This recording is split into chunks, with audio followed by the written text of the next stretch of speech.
traballo, o legado e a trayectoria de Acisco.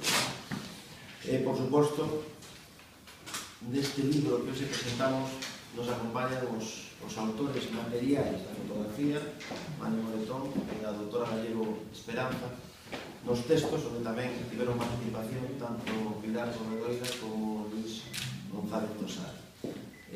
Acisco merecía unha obra como esta.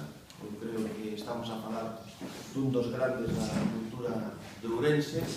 Estamos a falar non só da súa faceta artística, sino da súa faceta humana e personal.